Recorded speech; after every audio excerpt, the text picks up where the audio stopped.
What up, what up? It's your main man, actor, producer, Troy D. Williams. Hey, it's Cherry Johnson.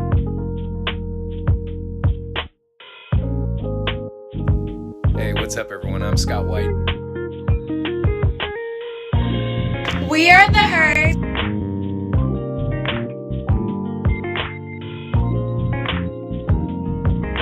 What's up, y'all? It's your girl, Natasha. Hey, what's up, y'all? This is B Slade.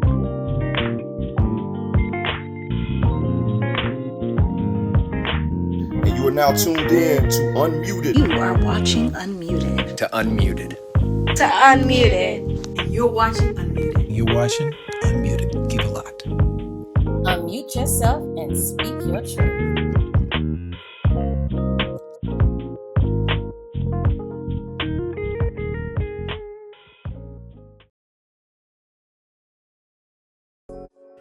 One man says, I am the greatest. And he changed the way how boxing was played, how boxing was promoted, how boxing looked, the style of boxing, the way you fought. He not only did it with his mouth, but he did it with his hands. He not only said it with his mouth, but he went out and showed you why he is the greatest. Muhammad Ali changed the way how we viewed boxing, even until this day. Joe Frazier, Muhammad Ali, George Foreman, Mike Tyson, Sugar Ray Leonard, Sugar Ray Robinson were all great fighters in their prime. But not too many fighters come back to fight when they're old. Because boxing is a young man's sport. Boxing is brute strength. Boxing is power. Boxing is sharp precision. To knock somebody out, your shots must be precise. To win a fight, you must have pure precision to land your hits. But when you're older, you lose some of that. When you're older, you can't think all that well on your feet. Some would say, one man said, I want to prove them wrong. And he made his pro debut at the age of 58 years old. My God, he got knocked the F out, but he got back up. But one former legend saw this and said, I'm going to come back at the age of 63 years old. I'm going to show the world that I can still do it. I'm going to show the world that I can still win. I'm going to show the world I can still become a champion. And his name is Allan, the assassin, Yassen. Yo, what's up, everybody? This is your boy, Scott Simpkins, a.k.a. Simp7, and welcome to another episode of Unmuted and Get Out Your Feeling Sports Podcast. I'm going to put them on both, but today we got a living legend, and today we got a motivational speaker, a boxer, an author, a great man that some of y'all may know and might not know, but let me introduce him. He will knock you out if you mess with him. He's a boxing champion. He's a Golden Glove fighter, and he is on the quest to come back to the ring. Check this out. At 63 years old. And I believe he can do it. We've got a lot of things to talk about, but that is some motivation for you older guys that want to do something, say you can't do it. He is the living proof that you can do anything you put your mind to. And I have none other than author, boxing champion, Mr. Allan, the assassin, Yassen. How you doing, sir? Good. It's Yassen. Yassen. Okay, Yassen. I thought it had a little Italian pick on there. Okay. A lot of people think that they named me the assassin because it rhymed with my last name, but that's not the case. No problem, man. I had to live up to that, you know. Oh no, you still the assassin. You're still the assassin. Oh, yes, sure. Sir. So how's life been treating you? Life's been treating me pretty well for the last year and a half. Last year and a half, yes, sir. I learned that you had cancer. You did have cancer. Past tense. I had stage 1 squamous cell carcinoma. It's the same type of cancer that killed beloved, legendary rock guitarist Eddie Van Halen almost 7 years ago. Right. October 6th will be his anniversary of his death. But I've been cancer free for a year and 4 months now. I feel great.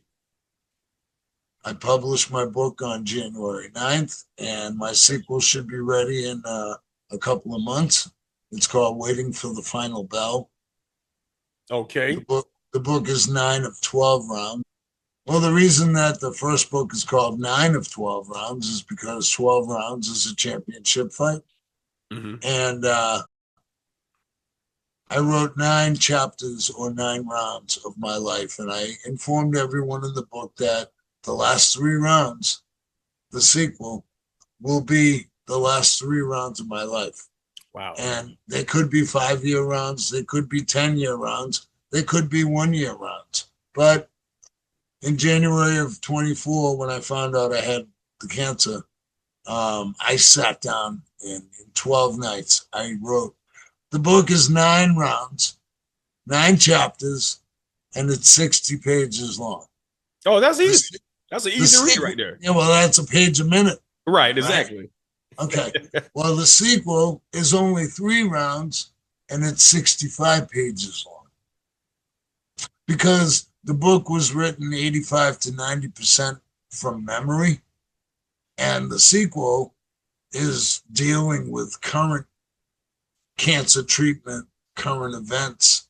I do throw a few happenings in the sequel that I forgot to mention in the first book. So that's probably what makes it a little longer. But yes, sir. I'm happy, I'm healthy. I hope my fans, my followers, are happy for me. I hope they, I know there are some, narcissistic people out there that would enjoy reading about the last round of me on my deathbed, but that's not going to happen. Okay. Well, thank God that you are alive and you did beat the cancer. God healed you from that cancer. Thank God for that.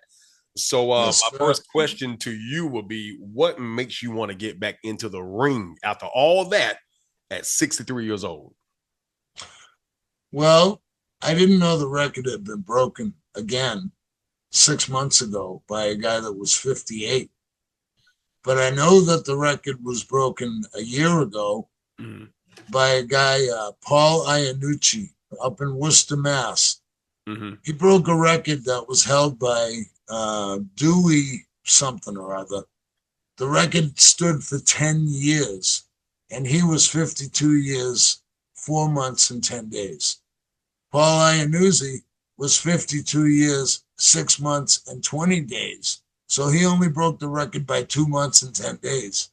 Now, I'm thinking to myself, if you see a 63-year-old man stepping through the ropes to make his pro boxing debut, when do you think the next time will be that you see some 63 getting in the ring?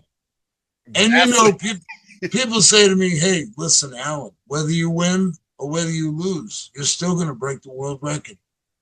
And I look him right in the eye and I say, Allan the assassin Yassen never stepped through those ring ropes with the intentions of losing.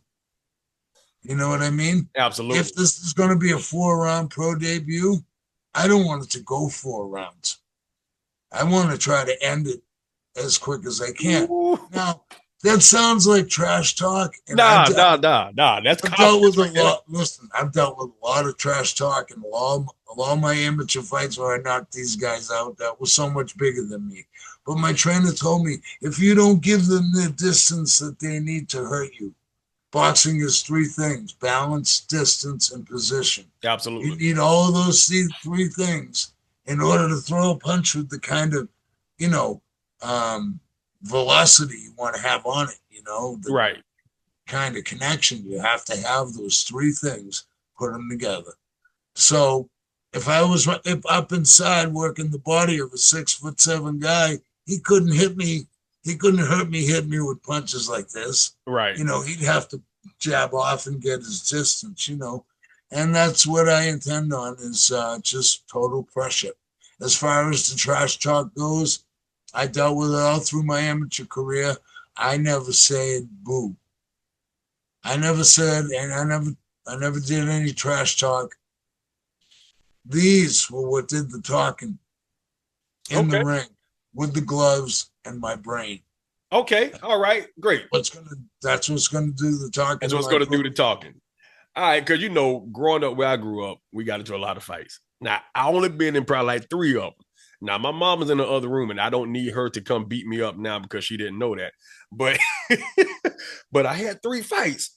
I won 2. I lost one because the dude was just bigger than me, and I was crying and everything. Like, that was the 5th grade. I mean, my God.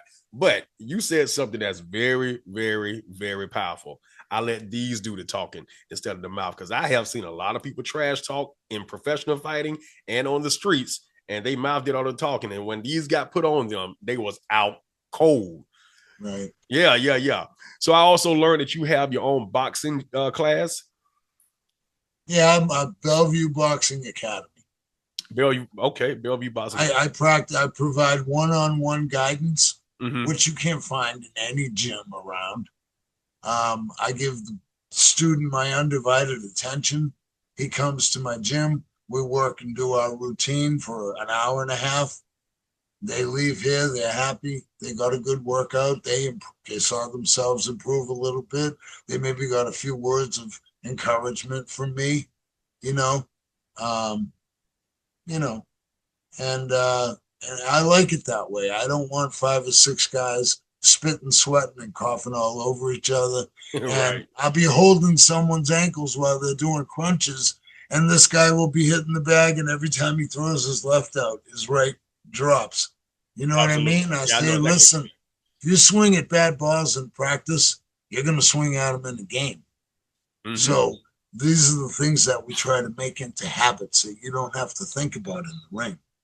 One comes out, one stays where it belongs. Your elbows are in case the body shots come. You swivel at the waist and you block the shots with your elbows. You know what I mean? Right. But right. if you don't turn those things into habits, you're going to spend half the round thinking, are my hands up? Is my chin tucked? Are my feet right? Am I on balance? You know what I mean? And Yes. that takes away from time you need to think about what kind of attack you're going to mount on your opponent. Mhm. He's always thinking about the attack he's mounting on you, and with him coming at you, it may be difficult to think about, is my chin tucked? Are my hands up? Are my feet right? Or think about the attack you want to mount on him. You know what I'm saying? Absolutely. But listen, I know when I get in the ring and I look across in the other corner, that guy is in the ring to do the same thing to me as I'm in there to do to him. Right. And I want to make sure I get it done first. Right. Absolutely. But you have to be, Well, since you do have a class, and I want to ask this for me. Now, you starting back at the age of 63, trying to be the first one to do that, make a history, right? Right. I'm 40 years old, all right? Now, I've trained in my teens with a young man he was a Golden Glove fighter named Brian Williams in Bradenton, Florida, right? He used to take me outside, train me, show me different techniques and everything. And my father introduced me to boxing when I was very young, so I fell in love with it. I haven't had a pro fight yet or a Golden Glove fight. Do you believe you can get me up to par to have my first pro fight at the age of 40? It all depends on what I see the first day that you come. Okay. All right. After the first day, I will be able to tell you, listen, Mr. Simpkins, in approximately 8 months, we're going to schedule your first amateur fight or your first pro fight. Okay. No, I mean, you're going to work with me in the ring doing some sparring, and I'm not going to hit you Right. so much as touch you on the forehead and say, if that hand wasn't up, you would have got hit. Right. Yeah. I mean, I have a lot of good defensive moves. Like if a guy throws a jab at me and his chin is hanging up in the air, Mhm. I'll lean to the left and I'll throw a wide looping Ferris wheel right hand over the top and just crush his jaw over his jab. If he throws a jab at me, I catch it with this hand, launch myself forward and step with my own jab, and you'll jab a guy's head right off his shoulders like that. Okay. All right, guys, you heard it. He believes he can do it. So I'm telling you right now, that has been a dream of mine. To get one good shot, and you never know what might happen. So y'all stay tuned that the assassin Simpkins might come on the scene and might get a shot with Mike Tyson later. Okay. But I want to ask about the Bellevue Boxing Academy. I have a YouTube channel. Mm-hmm. You can go to that YouTube channel and you'll see this picture of the front cover of my book Okay. inside of a circle. Click on that circle and it'll bring up all 9 videos that I've posted over the last, 7 or 8 years. How to wrap your hands, how to hit the speed bag, the exercises we do here at the academy, like the wheel and the brick on the chain. Unbelievable.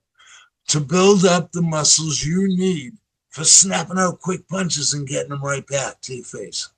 I have bodybuilders come through the gate of my gym, and they've already built up these other muscles so much that they've actually suffocated the muscles that they need for throwing quick punches. And you know what I'm saying? Really? So Yeah. bodybuilding can suffocate the muscles for quick punches and everything? I never know that. Wow. Absolutely. Okay. That's something new. If you see, like, Marvin Hagler was in great shape. He looked like a bodybuilder. Right. Right. But you got to understand that all those muscles that you saw protruding from his upper torso, they came from boxing exercises. They didn't come from lifting weights. The rule of thumb as far as training and lifting weights goes is light weights, lots of reps. Lots of reps. Okay? Okay.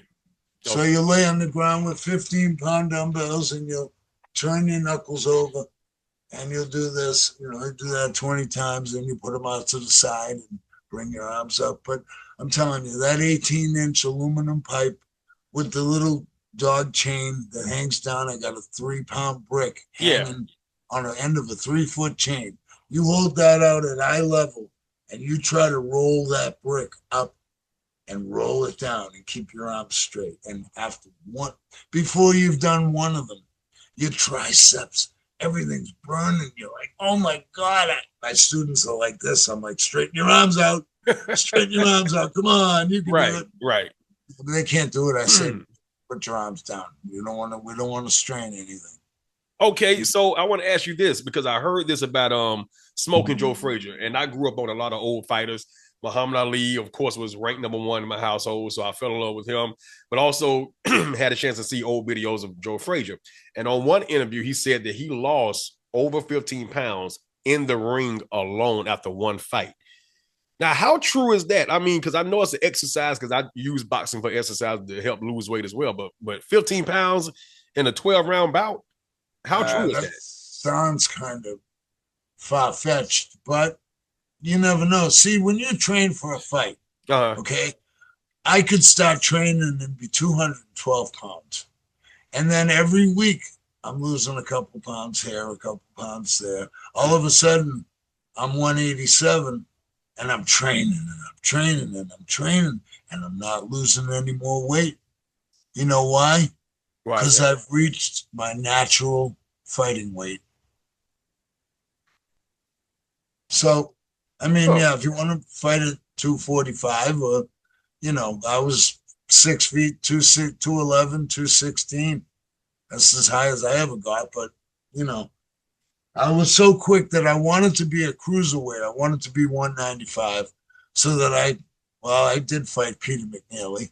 Yeah, and, I don't know if he wants to. I don't know if he wants to admit it, but I got to ask you about that fight. But it's going to be on the next one. But I want to ask you this though: you went 17-3, right? Yep.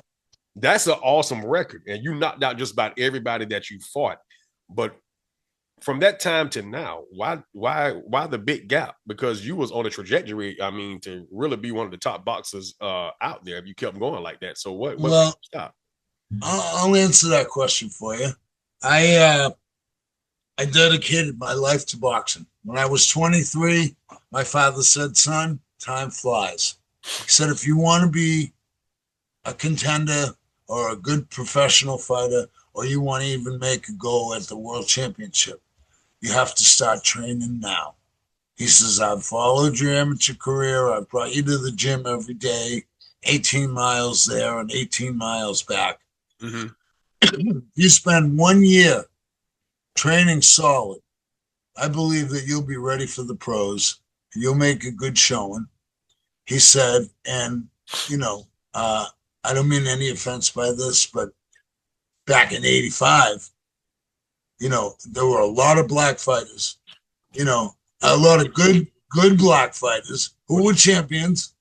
Okay. And my dad's exact words were, if you're white and you're a heavyweight and you go 10-0 in professional fights, he said, you're going to get a shot at the title because the whole world is looking for the next great white hope.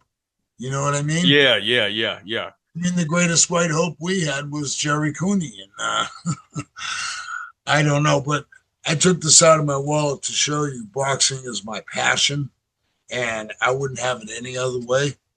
And I don't regret the last 20 years consecutive that I spent training fighters. And if you ask me if I ever had a fighter that had an amateur fight, the answer is no. If you ever ask me if I had a fighter who had a professional fight, the answer is no.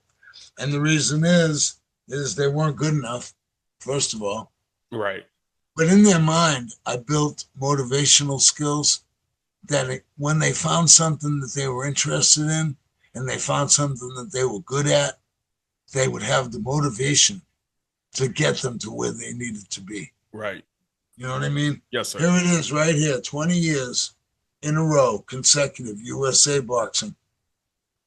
Wow. I've been a trainer, a judge, a timekeeper, and a coach for 20 years. And I get as much enjoyment out of training my students as they get enjoyment out of learning how to hit the speed bag. But I used to give people their first lesson for free, knowing that when they got done training, they were going to walk out of my gate and either look forward to the next time they returned or say, well, the heck with this.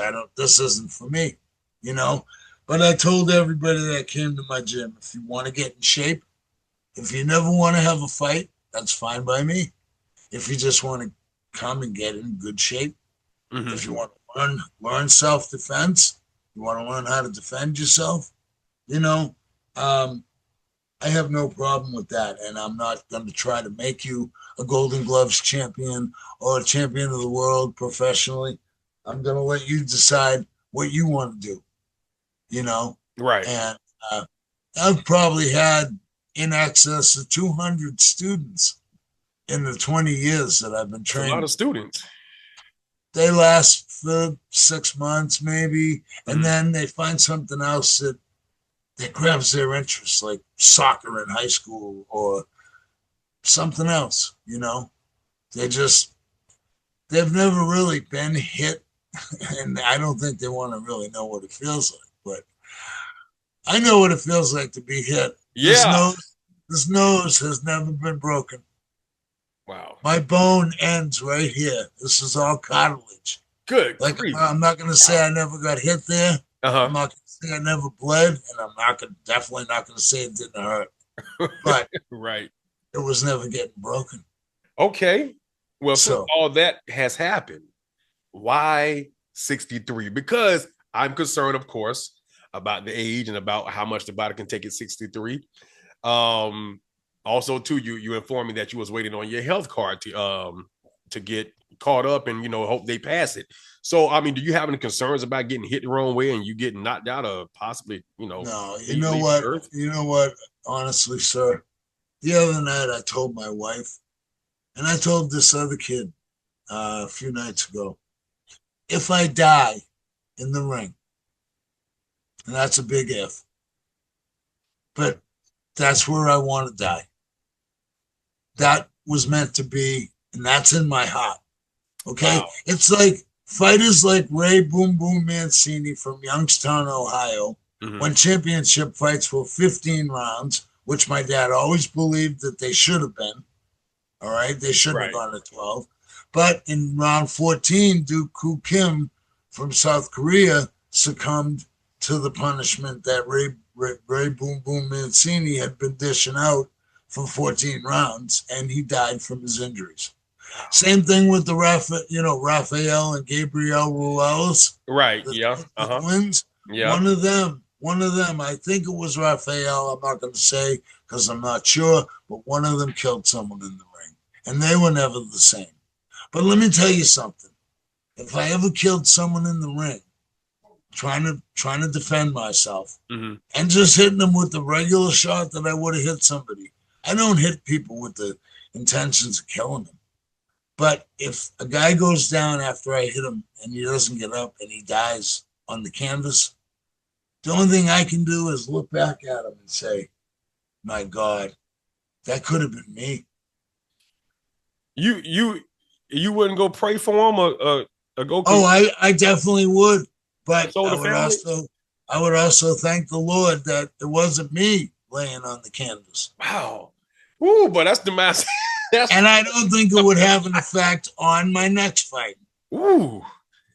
That's definitely the mindset of a fighter right there, man. Oh wow. Ooh, I mean, bad. I've heard the saying kill or be killed. True. Facts. But I like to put it the other way, like the other guys in the ring, to do the same thing to you as you want to do to him.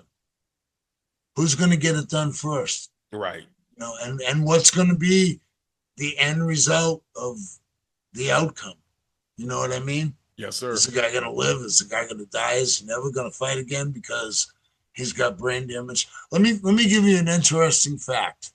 Muhammad Ali, during his amateur training, amateur sparring, and amateur career, his Olympic training, his Olympic sparring, and his Olympic career, his professional training, professional sparring, and fights in his professional career, he fought over 150,000 rounds.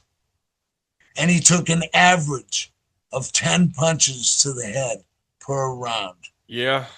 Do the math, sir. That's 1.5 million punches to your head. And I don't care if I sit here and just do this 1.5 million times. Yeah, that's going to do some damage. I'm not saying it's going to give me Parkinson's, but I will say, how you doing? You just can't take 1.5 million punches to the head, you know? You know what? It's funny that you say that because one of the first videos I've ever seen was Champions Forever, and it had Muhammad Ali on there, Joe Frazier, George Foreman, rest in peace, he just recently passed on, Ken Norton, and Larry Holmes. And just about everybody on that video, besides George Foreman, had that slur of speech. And that from, of course, getting punched in the face and in the head all the time. I could be champion of the world right now if I'm given the opportunity. The only thing that's stopping me now is the opportunity. George Foreman is ready. All I need to do is drink my milk and run down the street, and I'm ready. Wait till I come back. Watch this. I'm going to destroy Mike Tyson. I tried to retire, tried to be cool, but I had to come back. I have to come back. I'm going to show the world that I'm the miracle man. And the miracle don't have to have it. I'm so big, I got so many followers in the world. If America wasn't on the map, I still got millions of followers and friends and brothers. So I'm going to take you back to Africa, to our homeland, Kong. And Kong, there we'll have the showdown. So I'll see you soon. If we can't get it right here, we can go on the moon. Are we shooting now or are we just talking? We're just talking. Are we shooting? We may be shooting. Hey, man. If we were shooting. No. I must know up front. You get nervous about... I don't get nervous. I want to know up front, Leroy. He beat me one, he beat me that time. He beat you a second in the He didn't beat you He beat me that time. He didn't beat you the second time? That time. Whether he like it or not, the judges say hey, I don't know about the second. We can't take no more. We had three fights. I'm getting sick and tired of it. Let's get him. We had 3 fights, He won 2 and I won 1. One. I'm ready to get over there. Don't get it. Don't get it. I got a whole joke back. Whoa. Listen to him, man. The Holyfield talk. Yeah, he sounds bad. The only fighter that I've heard do commentary that doesn't sound like they've been in a blender is Lennox Lewis. You're right. He doesn't sound like that. No. He doesn't sound like that at all. Antonio Talbot sounds a little bit, you know.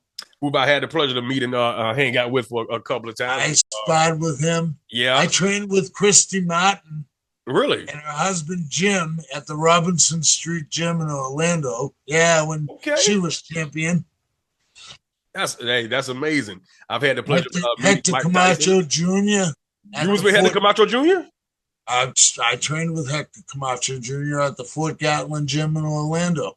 What do you think I got the motivational sign for my gym that says the difference between champ and chump is you? Wow. Yeah. Okay. I like that. All I right, like it too. Let me ask you this here. Now, of course, we got to stick around the age, right? 63. We already know like some diets for a fighter. You know what I'm saying? The raw egg and, you know what I'm saying, lean meats and this, that, and other. So what would be the diet for you? I mean, I know you're serious about it, but have you changed your diet, and what will be the diet for you?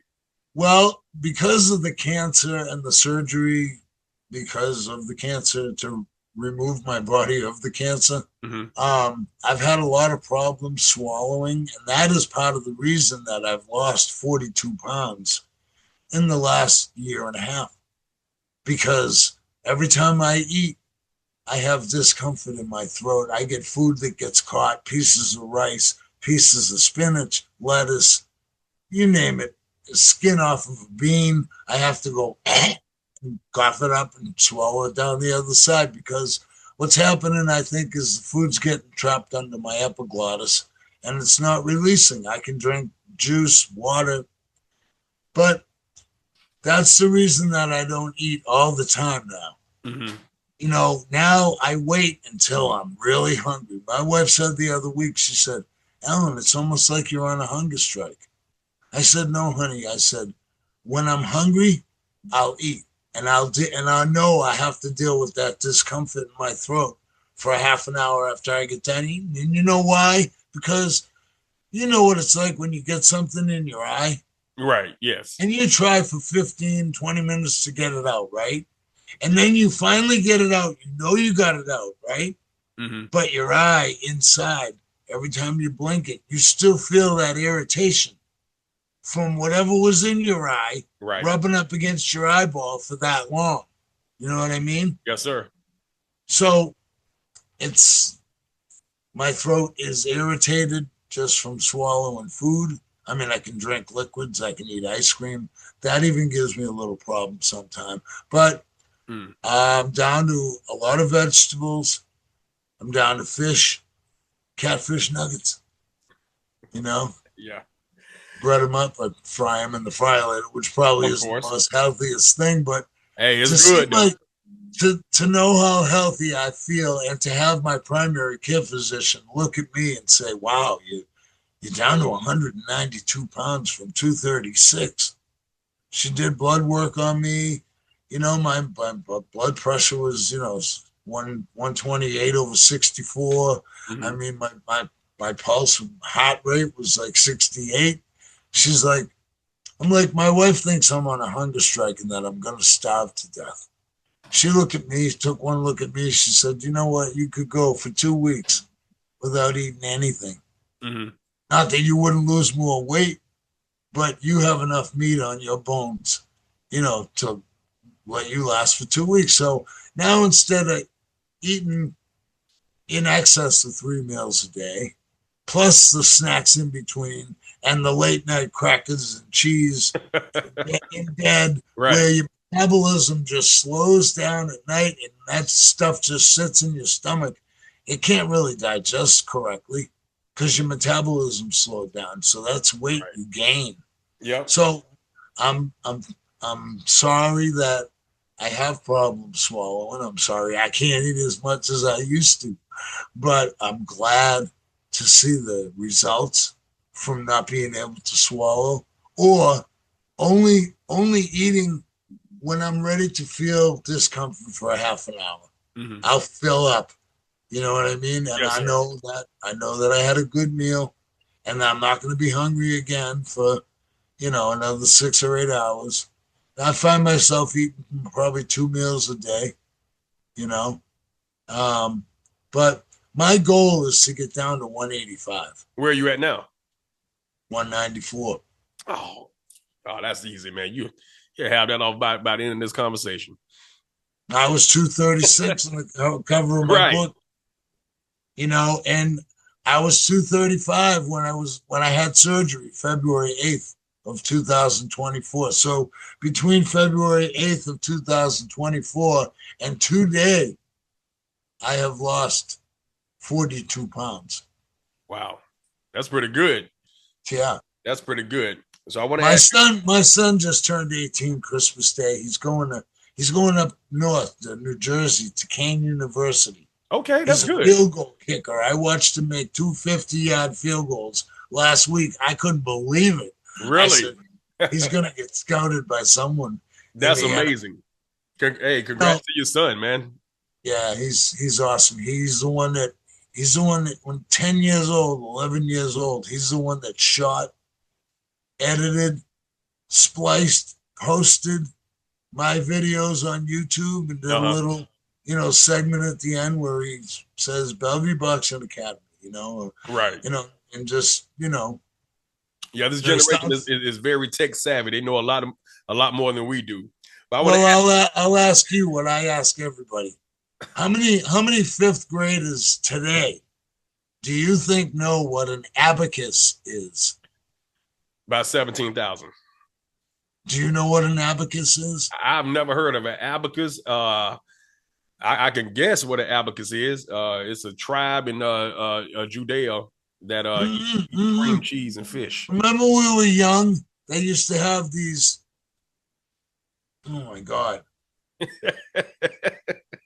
They were wires that went across 2 pieces of wood, and they had beads on the wires.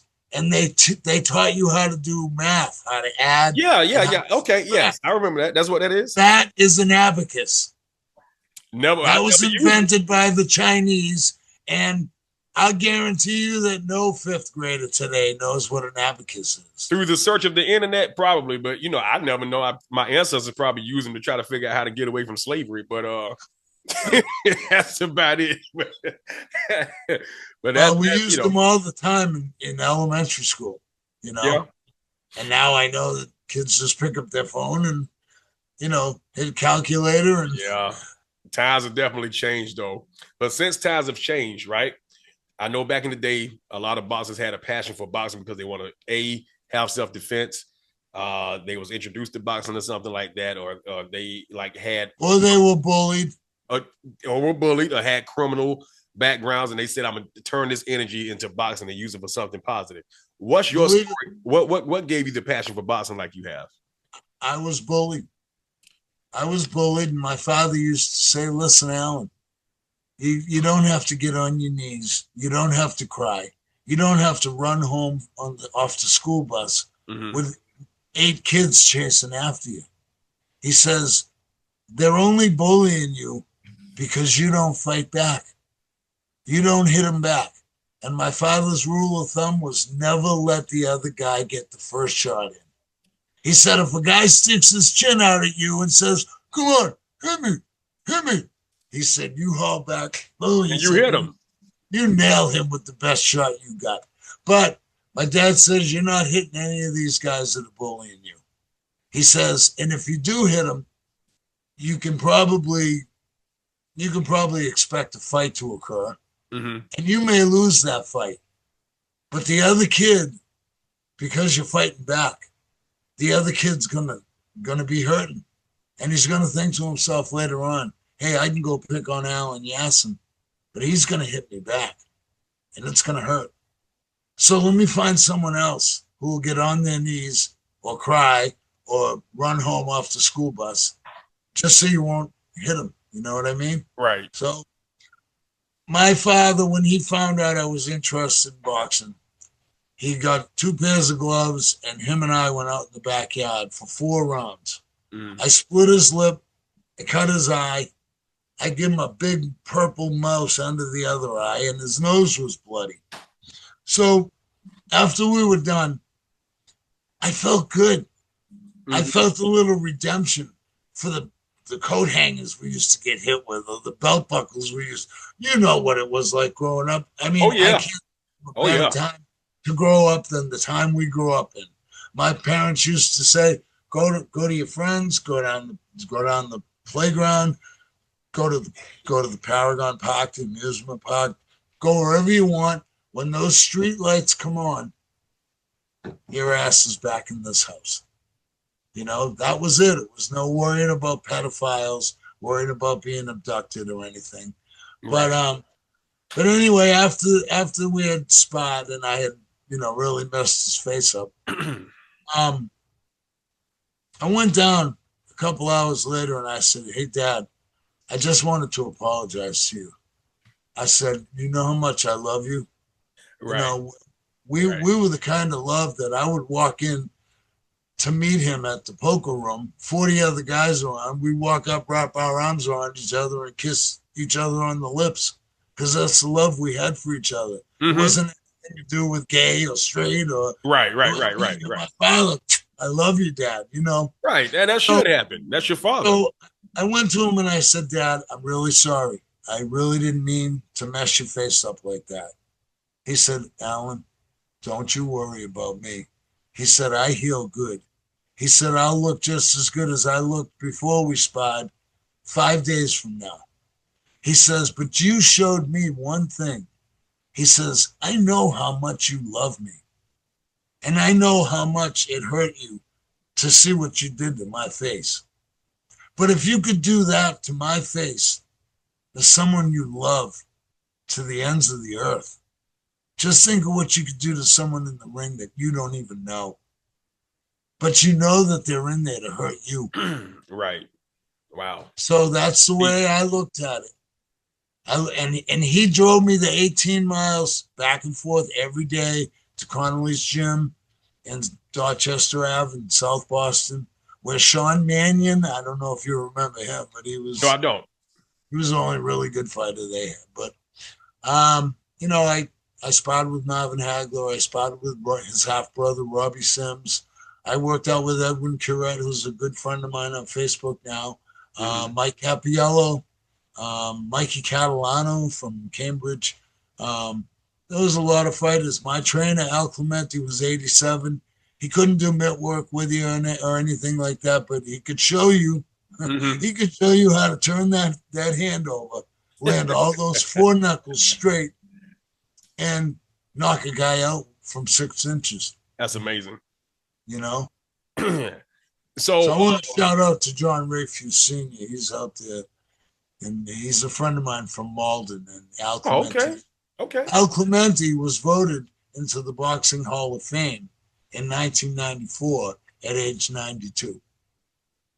Okay. All right. That's amazing right there. That's amazing. I want to ask you this. You said that you fought Peter McNeely. Now, the last time I saw Mr. Peter McNeely fight, he fought Mike Tyson. And he talked a lot of trash. Remember in the beginning of the interview, Peter McNeely, you remember in the, I know. What was that? A minute and 41 seconds or something like that? Yeah, it was And then he went on to do the Pizza Hut commercials where the slice of pizza would hit him in the face and knock him out, right? Right, well, yeah. We were all doing an exhibition at Anthony's Function Hall in Somerville. Right. In 1986, the same night that Buster Douglas fought Evander Holyfield for the second time. And they were offering, for $50, they were offering a prime rib dinner, 10 amateur fights that you could watch live, and the Buster Douglas Evander Holyfield rematch on closed circuit TV. When they got to for $50, yeah. Wow, okay. So when they got to the 195s, they didn't have anyone for Peter McNeely to fight, and they didn't have anyone over 201. So they asked if we'd like to do an exhibition. And I was like, sure. And Peter McNeely turned out to be one of those people that if he hit you and he hurt you, he wouldn't step back and say, hey, you all right? You need a minute to recover? Right. That's what I do. That's what I teach my fighters to do, unless you're in the ring for a fight. You know what I mean? You don't want to lose sparring partners, because as soon as you hear, that you hurt them, you go right after for the kill. You know, Right. I've had it done to me. I'm speaking from experience, so that's why I say when I get in the ring with my students, I tell them you're not going to be sparring with any other students. You'll be sparring with me, and I'll take the mitt or the glove and I'll tap you on the head, let you know when you're dropping your hands and stuff like that. But the reason for this fight is because number one, I feel I'm healthy enough. Number two, I feel I'm capable. Okay, if I knock my 24-year-old opponent out in 2020 at 58 years old with a liver shot, I'll never lose my power. I may lose my reflexes. You know, I may think I'm as quick as I was at 35. But Wait a minute. Hold on. No, pause. Now I don't know if you ever thought about preaching or you ever been to church too much. I don't know. But what you just said, man, that'll preach right there. I may lose my reflex, but I ain't gonna never lose my power. Boy, that'll preach right there. I might have to steal that from you and preach that on. Oh, I told you earlier on the phone what Eddie Futch said about reflexes. Right. Absolutely. You can understand that, right? I remember. So what I don't have as far as reflexes go in my hands, I have to rely on dipping my head, moving my head, using my feet. You know the 3 ways to avoid getting hit? How? Move your hands, move your head, and move your feet. Right. That's what Gilbert Pierce did every time I fought him. He'd run, backpedal, and shuffle step around the ring, and I'd be trying to cut the ring off on him, and all of a sudden he'd just stop at a moment's notice, and bip, bip, bip, bip, bip. He'd hit me 4 or 5 pity pat shots, and he'd win a decision on points, you know? Well, thank you for bringing that up, because I want to ask you this. Okay, you know, Mr. Mayweather deems that he's the greatest fighter. Of course, he never lost. I believe Rocky Marciano never lost a fight as well. But I personally did not like his style of fighting because like he runs around the ring a lot. Did you mean the shoulder roll and the shoulder roll and like he'll tap you and then run around the ring so he can't hit him? Because I'm used to, you know what I'm saying, a brutal fight. You know what I'm saying? So did you enjoy watching him fight, or was it something you're like, you know? You know, I want to be honest with you. As far as watching boxing goes, I mean, I'm big into the MMA now because, I mean, you don't have to go to a decision. I mean, you cut someone's eye open with your elbow. Exactly. You know, or choke them out, you know, I mean, and the fight's over. But in boxing, in the last 15 years, I say, I've seen so many bad decisions that I had to ask myself, what fight were these judges watching? Right, absolutely. You know, you're right. And I don't like these fights with Jake Paul and Conor McGregor, Floyd Mayweather and Conor McGregor. Yeah. I said to myself, if Conor McGregor is going to win this fight, he's got to finish it in 6 rounds. Because if Floyd Mayweather takes him over 6 rounds, he'll just dance and move and not allow himself to be hit. And he'll hit Conor McGregor every chance he gets. You know, but the fight between Jake Paul and Floyd Mayweather, Jake Paul and Mike Tyson. Yeah, I saw the way Mike Tyson was training at 58 years old. You said, right. Oh my God, this guy's a beast. He's a killer. Still, right. And I have a feeling, just like the Roberto Duran fight that you probably don't know about, when he fought Sugar Ray Leonard, and between the 6th and 7th round, or 7th and 8th round, he sat on the stool and he said, "No mas." And everyone wondered, why didn't Roberto Duran get off the stool? I will tell you why Roberto Duran didn't get off the stool. They paid Roberto Duran so much money to throw that fight.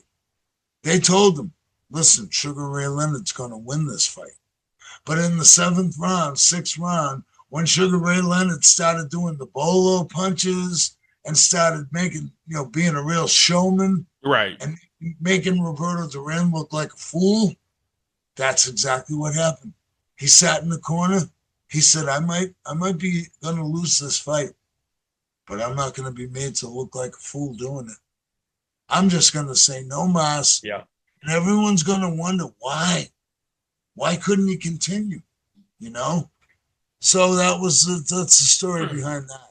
And you talked about street fights earlier. Yes, sir. Well, I never really had too many street fights until I was about 16, 17.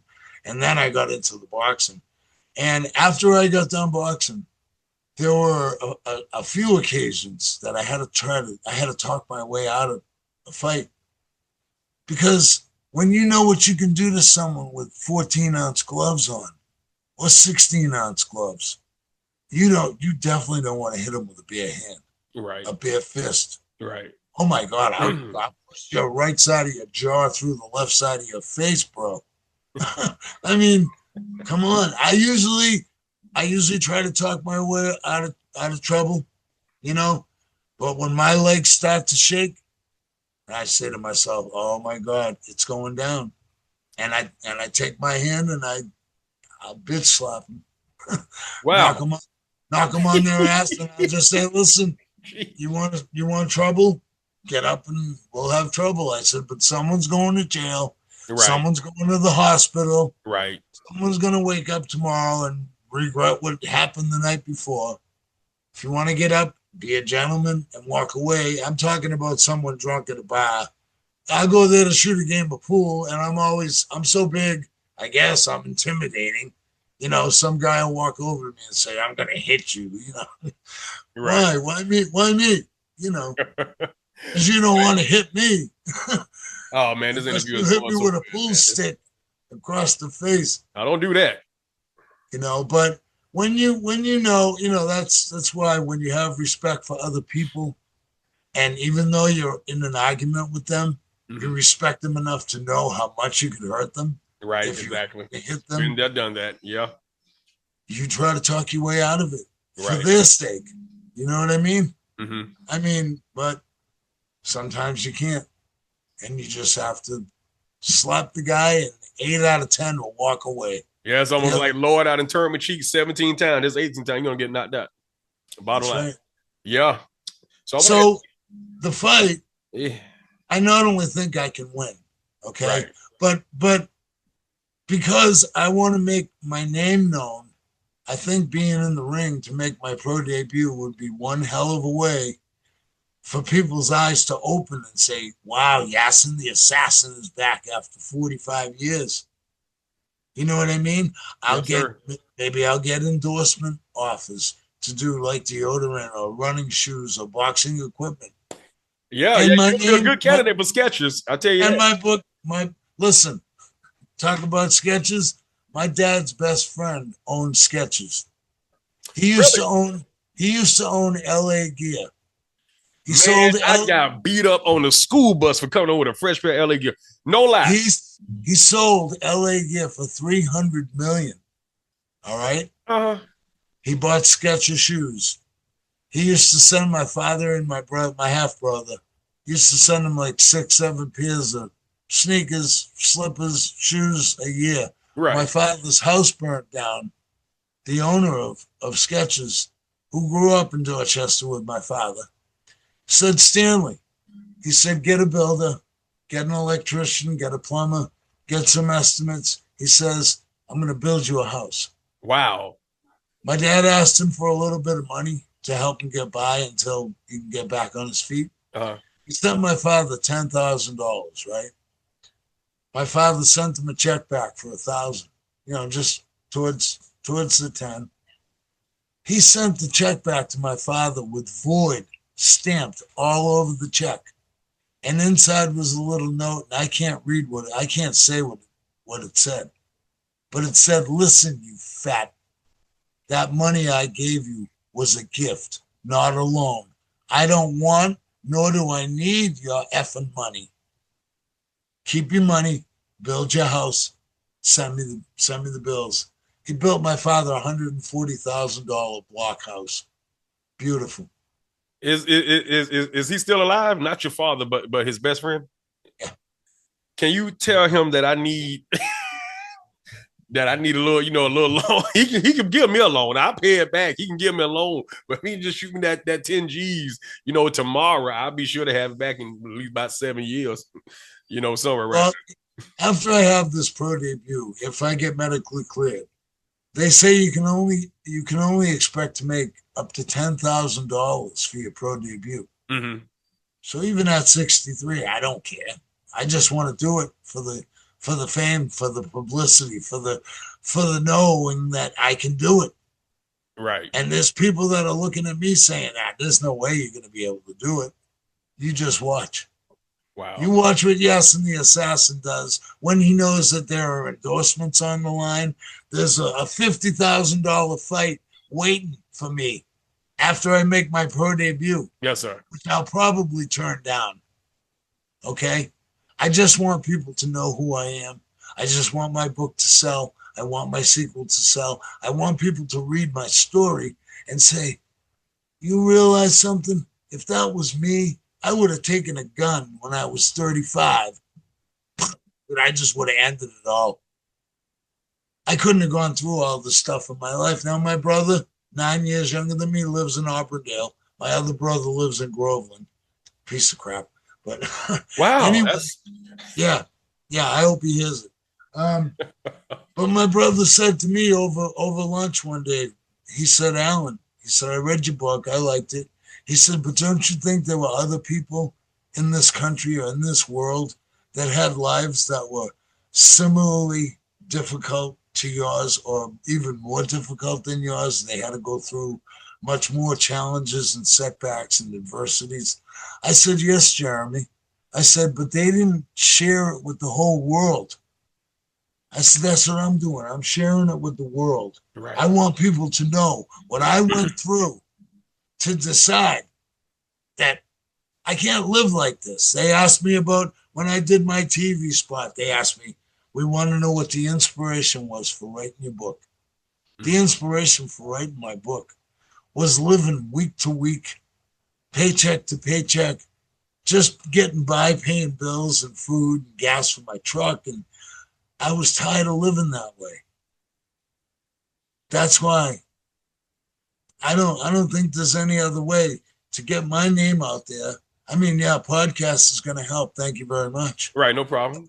But I think getting in the ring at 63 and giving a shot at my pro debut is going to open a lot more eyes and a lot more ears, and a lot more people are going to be exposed to my name.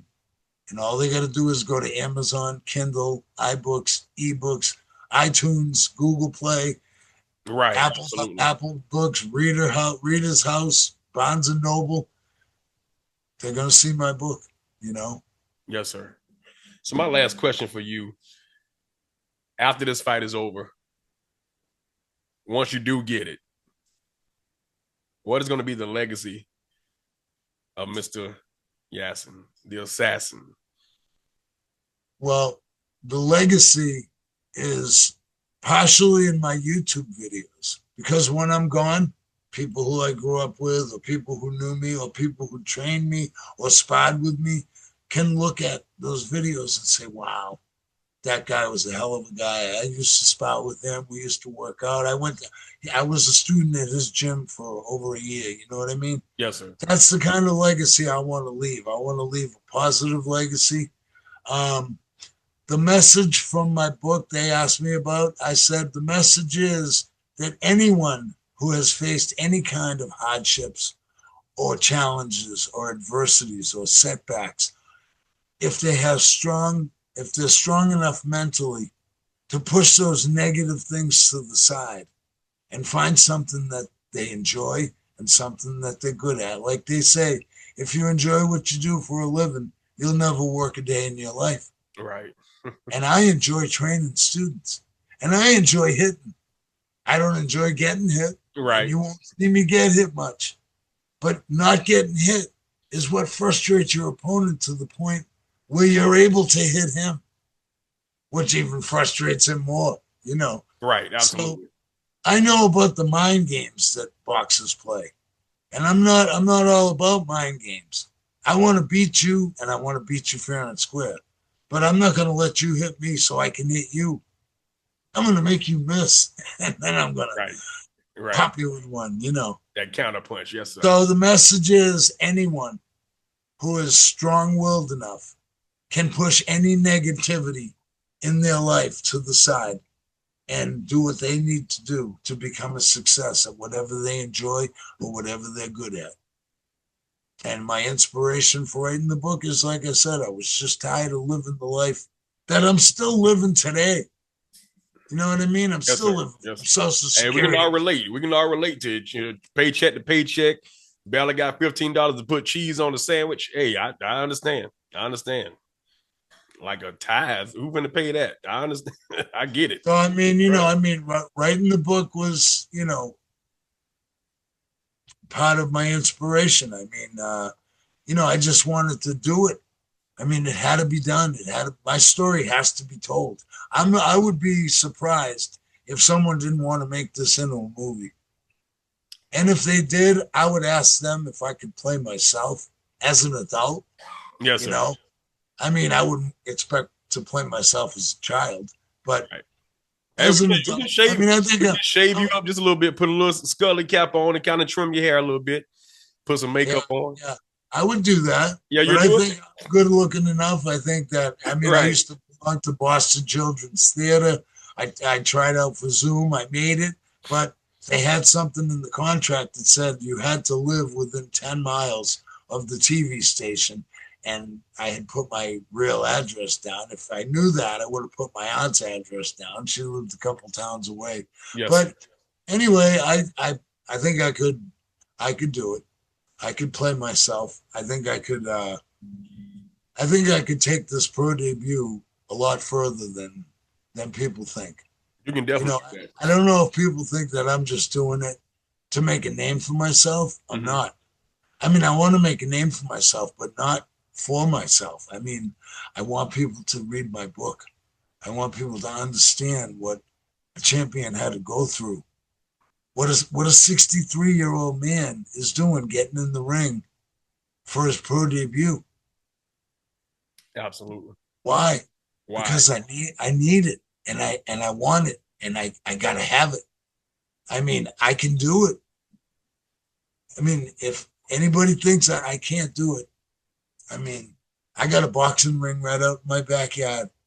I got an equipment box with headgears, foul protectors, mouthpieces, hand wraps, you name it. Come down, we'll get in the ring. That's exactly what I'm about to say. I'm gonna have to take a visit to your house. I got gloves and everything. I'm gonna have to come, and you're gonna have to teach me some stuff. You're gonna have to teach me something. So I will. And when you see how when you have your fight, I want to be there to see it. Oh, you will be. Yes, sir. You will be. As a matter of fact, I'm going to make a statement to you right now, and I hope you're not insulted by it, or I hope that you don't think I'm crazy, but I don't know how many men they allow to be in the corner with you. I think they allow 3, yes, but sir. You really only want one person talking to you, you know? Right. You want the other guy putting the end swell on and the other guy putting the bag of ice and stuff on. Yes, sir. I would be honored if you would do me the honor of being in my corner the night that I fight. Man, say less. Yes, I'll do it. Of course I will. I'll be your motivation, just like the dude with Muhammad Ali. I make up all rhymes and everything. When you come here White and women. we train the way I train my students, you're going to say, wow, no wonder they loved it. And they kept coming back. And they kept shelling out that $75 for. I said, listen, if you're going to train here, I suggest you train 3 days a week and never 2 days in a row. If you have to do 2 days in a row, we're going to do one light day and we're going to do one heavy day. Because I don't want to burn you out. You know, I don't want to make you not able to come back for a week. You're calling me. You know, I'm setting up the gym and the phone rings. And I'm not going to make it today, you know. Right, absolutely. You know, it's just like I told you when someone's doing a wheel or a brick and they say they can't do anymore. I'd say, shut it off. Shut it down. You pull a muscle, strain a muscle, or tear a muscle, I'm not going to see you for another month and a half.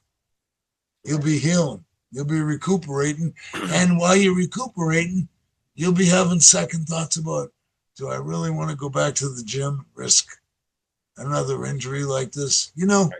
Right. And I'll tell you, in the 20 years that I've been training, I haven't had more injury to a student at my gym other than maybe twisting their ankle. You know? Right. Which I'm proud of. And they're proud. You know, when you can go home from training and you say, wow, you know, I mean, your muscles might hurt a little bit, but you know that's a positive energy. That's you know what I mean? That means that things are working. You know, you're using muscles that you're not used to using, you know, but nobody can ever say, geez, you know, I got in the ring with him and I dropped my hands one time and he hit me in the nose and gave me a bloody nose, or, you know. Right. I love boxing. I just love it. And like I said to my wife, if I die in the ring, that's where I belong. That's where I was supposed to die. Yes, sir. But I know I'm going to come out of this not only victorious, but with my head held high and say, hey, for all you naysayers that said I could never do it, there it is. You did it. I'm done. I'm done. All right. And that's how we're going to end this. Mr. Allan, thank you so much for coming on to this. And listen, your journey is very phenomenal and inspiring to anybody. Thank you so much for having me. Listen, they say you can't do it. Anybody that says you can't do something, prove them wrong. With God, all things are possible. Your whole life, everyone told you couldn't do something. Did you want to prove them wrong? Absolutely. Yep. You gave it a shot anyway. Gave it a shot anyway. That's right. You'll never know. Gave it a shot. And if you didn't make it, you said to the person, hey, you were right. You know, I mean, I gave it my all. Right. I just didn't make it. I couldn't do it. Yeah. But I don't feel that way.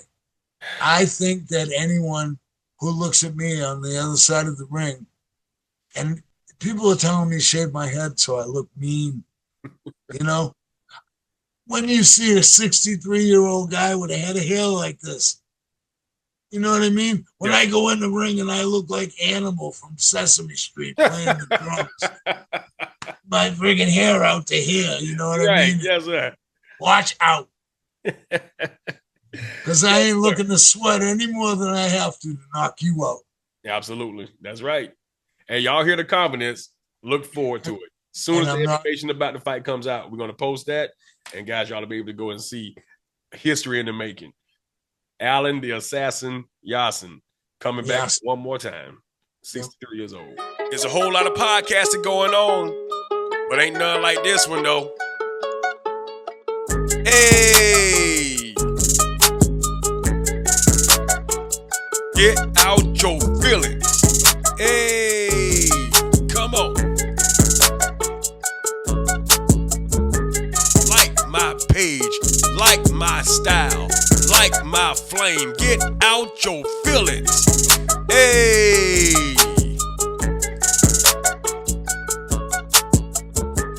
Like my page, like my style, like my flame. Get out your feelings. Hey!